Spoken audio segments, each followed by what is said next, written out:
120 கோடி ஜனத்தொகையை வைத்துக் கொண்டு ஒரு தங்கப்பதக்கத்தை வாங்குவதற்கு போராடி கொண்டிருக்கின்ற இந்தியா போன்ற நாட்கள் இருக்கின்ற இடத்திலே பால்டிமோர்னு ஒரு குட்டி தேசத்திலிருந்து வந்த ஒருத்தன் மைக்கேல் பெல்ஸ்ன்னு நீச்சல்ல உங்களுக்கு எத்தனை பேருக்கு தெரியும் தெரியல 25 தங்கப்பதக்கங்களை ஒரு தனி மனிதன் வாங்கி நிரூபித்திருக்கின்றான்.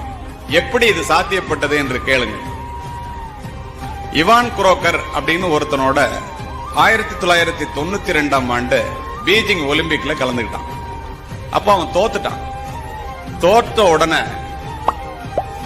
இவான் குரோக்கர்ட்ட போய் எப்படி இவ்வளவு குறைச்ச டைமிங்ல 100 மீட்டர் ஃப்ரீ ஸ்டைல்ல இவ்வளவு குறைச்ச நேரத்துல நீங்க தொட்ட வெற்றி கோட்டை தொட்டாய், எனக்கு அதை கத்து கொடுங்கறான். அவன் இவனை இன்சல்ட் பண்ணிடுறான். இவன் கொஞ்சம் கூட வருத்தமே படல. அப்படியே அவனை மெடலோட ஒரு போட்டோ எடுத்துக்கிட்டான். போட்டோ எடுத்துட்டு போய் வீட்டில் அவனுடைய படுக்கை அறையில ஒட்டி வச்சுட்டான். நான் சொல்லுவது கதையல்ல, நிஜம். தினம் 3 மணி நேரம் பிராக்டிஸ் பண்றவன் காலையில கண் விழிக்கும் போது இவான் குரோக்கரை பார்த்தா அவனுக்கு தூக்கம் வருமா? தினம் 6 மணி நேரம் பிராக்டிஸ் பண்றான்.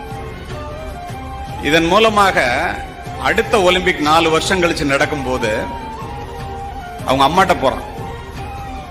ஒரு தங்க பதக்கத்தையாவது வாங்காமல் இந்த இவான் குரோக்கரை அவன் கலந்து கொள்ள போகின்ற 8 போட்டிகளிலே ஒன்றிலாவது அவனை ஜெயித்து தங்க பதக்கத்தை வாங்காமல் இந்த மண்ணை தொடமாட்டேன், இது சத்தியம் என்று தன் தாயிடம் சொல்லிவிட்டு செல்கின்றான்.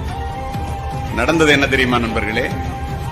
8 போட்டியிலே 7 போட்டியிலே உலக சாதனையை படைத்து 8வது போட்டியிலும் தங்கப்பதக்கத்தை பெற்று ஒரே போட்டியிலே இவான் குரோக்கரை 8 போட்டியிலும் தோற்கடித்தான். எப்படி சாத்தியப்பட்டது? அவமானங்கள் இல்லாமல் வெகுமானங்கள் இல்லை.